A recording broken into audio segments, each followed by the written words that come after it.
Chris Armbrust. And I'm Teresa Perlyberg, and we're Shepherd Industries. And we're here in the mill, the back room of the mill. Back room. We wanted to start something new in the new decade. And each week we want to share our praises. We're going to be keeping a praise jar. Or a miracle debris jar. Of all the things that we've been praying about that have been answered, and we are not worried about them anymore. Yeah, definite God sightings. Just huge.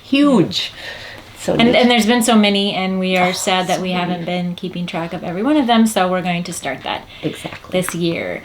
And we should share a couple big ones. Like the time that it was inspected, the environmental inspection, and we were so concerned that they were going to find all these nasties that can be in old buildings, and it turned up negative of asbestos and lead paint and everything. It was wonderful, because it could have cost us thousands and thousands in abatement of hazardous things. So that was cool.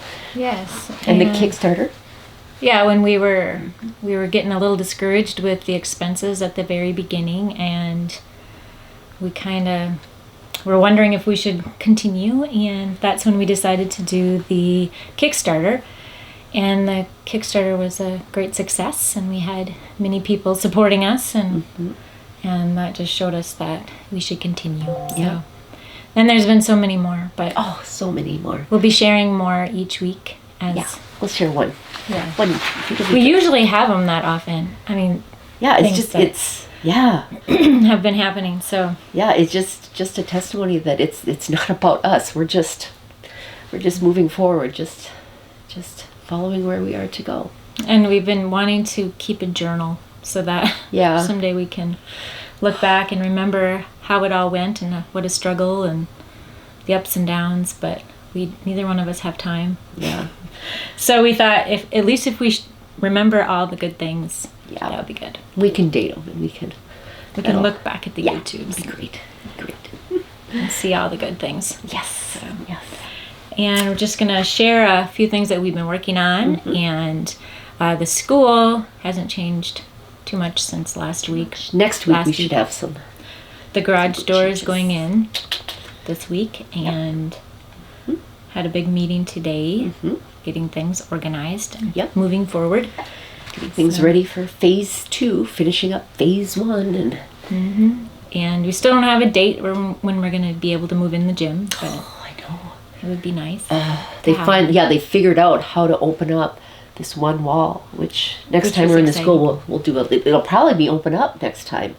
Hopefully.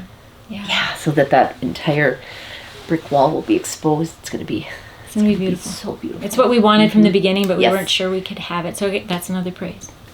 There we go. Yeah, the structural engineer figured it out, and it's awesome. This is a box of wool that I got in about 6-7 months ago from a customer, and it has been in a sealed box. The bag was sealed, and this is what I discovered yesterday when I opened it up and I was going to start processing it. This is a extremely bad case of wool moth infestation. And you can see all these little grains of sand in here. Those are eggs. These are the little cocoons. This is where if I can find one and you squish it. Maybe here I can open this up a little. It's horrible. Look at that. You can do this, and you can actually right there. That's the little worm inside there that I just squished out. This is horrible. This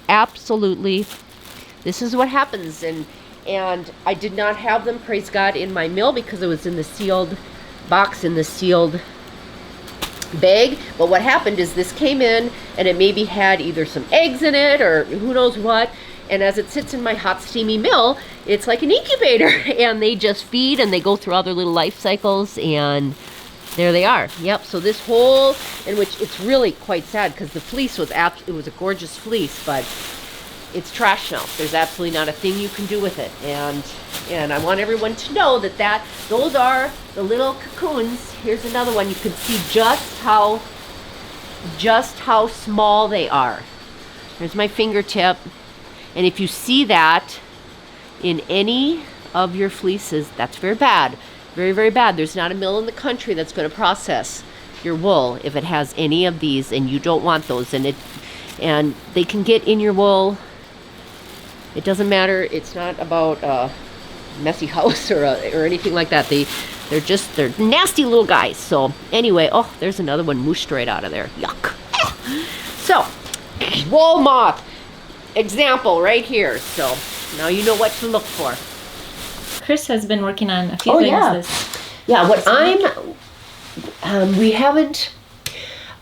I do a lot of roving and I hand spin. And one thing, as when I first learned how to hand spin, it was so frustrating for me that I started with a beautiful braid of merino that was so beautifully dyed, and I had such a hard time.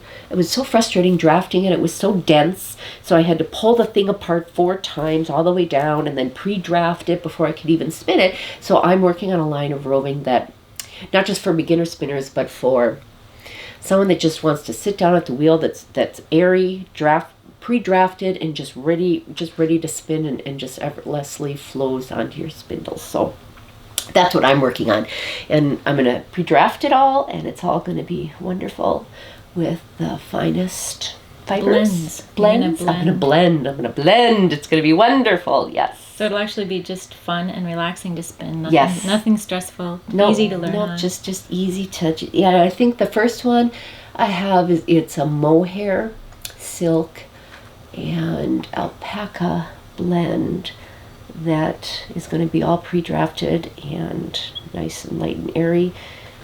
Should be a much easier spin, because usually those fibers tend to be a little slick, a little slippery, but I'm going to try to get them so they're all pre-drafted and that they spin all nicely. So hopefully that's what and then we're going to introduce this line of spinning fibers. So and if you come to the school and learn how to spin, yes, you'll have the perfect, and try them out. Perfect roving to begin with. So that's what I'm trying to do, just to get a really good spinning roving that is consistent and pre-drafted and fun to spin. So that's what I'm working on.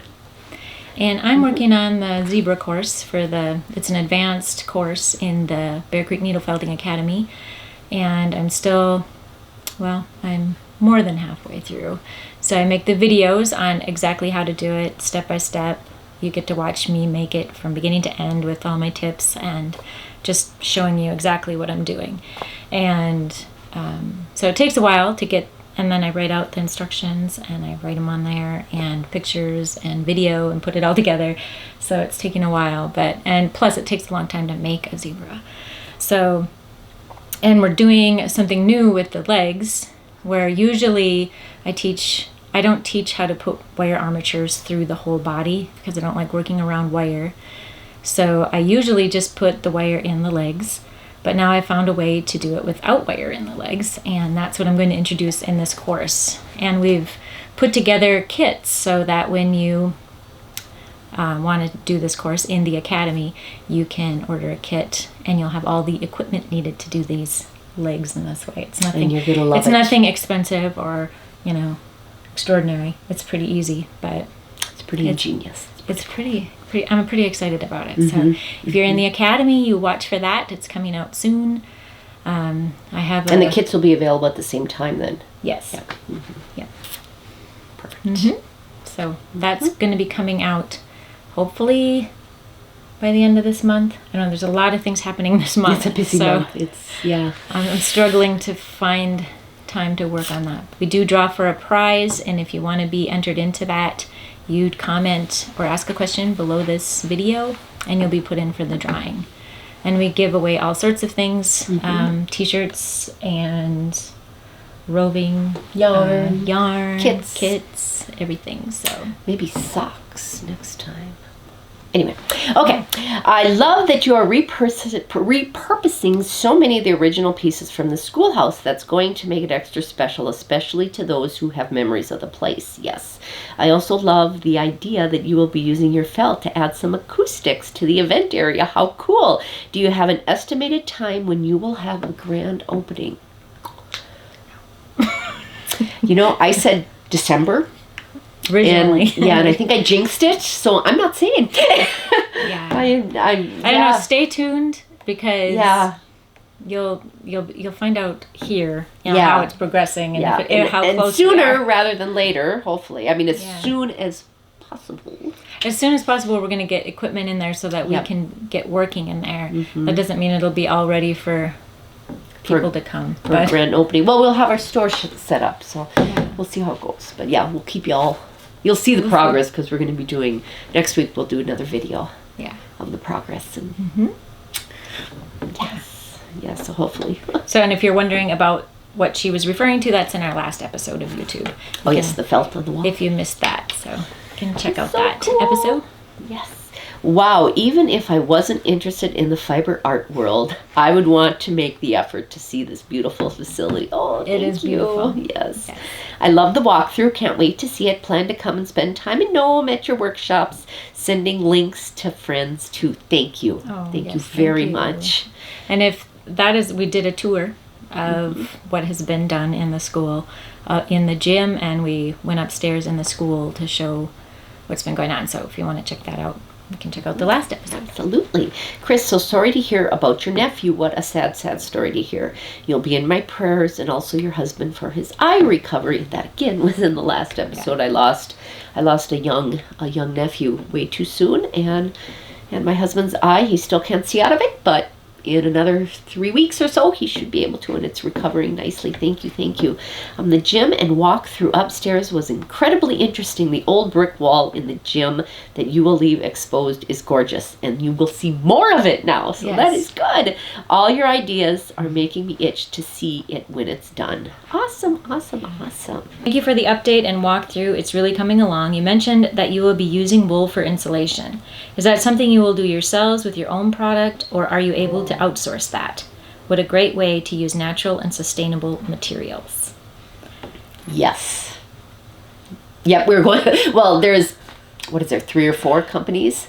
There's one company in Montana that actually uses Montana-raised wool. It's a blow-in insulation, and that's what we're going to use in our attic. And there's a company in Fargo that call it insulation that we were gonna source it in ourselves, but they will do that for us, and they've even worked with it before, which we were shocked. But yeah, so it's pretty cool. We're not using our own wool because we don't have enough. No, no, we don't. We need a lot more sheep. Yes, yeah. So sorry to hear about your nephew, Chris. That is so tragic and sad. Please accept my condolences for your loss. I am glad to hear your husband is okay, and he must be if you've already put him back to work. The schoolhouse looks amazing. It will be beautiful when it's all done, and I'm so happy to hear the insoles are back in stock. I'm heading over to order now. Thank you. And she did place an order. I saw that come through. Awesome. Yeah, the insoles sold out in Chicago, and then we were, with all the things happening with Chris over the holidays, we weren't able to get them back in stock, but they are in stock again now, so you can check them out. Yes. Thank you for the new episode. I have been waiting to hear about what is new at the schoolhouse. Chris, so sorry for your loss of your nephew, so sad. For Christmas, I got a book that you recommended, Raw Material by Stephanie Wilkes. It is very interesting and great reading. Thank you for that recommendation. Yeah, we had read that last year. I think that was our first episode. I think it was. Yeah. Yes. And that is a very good book. Very... gives you the background of the fiber industry and wool and fiber mills, and it's just really, really interesting to find out how everything works like that. So I am so excited for this facility. There are a bunch of us who are waiting for this to be ready so we can have CSM crank-ins. Circular sock machine crank-ins. Awesome. And I can't wait. It's gonna we be can't awesome. wait to have you. Thanks for the tour. I was wondering how you were going to dampen the echo. So cool that you have felt. And it should work really well. Yes. Excited. Thanks for the tour. It's looking great. Getting closer. Yes. And the last one is nice update. Sure. Okay, ready? 7. Julie. You are the winner. And if you just contact us through the contact forms on bearcreekfelting.com or gnomeschoolhouse.com and give us your address, we'll send you out your prize. Congratulations. Yeah. Thanks for watching, and we'll see you. I don't know. We have Hopefully next week. Hopefully next week. Yes. There's a few things going on this month, but Yeah. we're hoping to squeeze in YouTubes. Yes. Make it a priority. Yep. And this squeeze week. them in. So we'll see you. See Yep, you soon. thanks. Thanks. Bye-bye.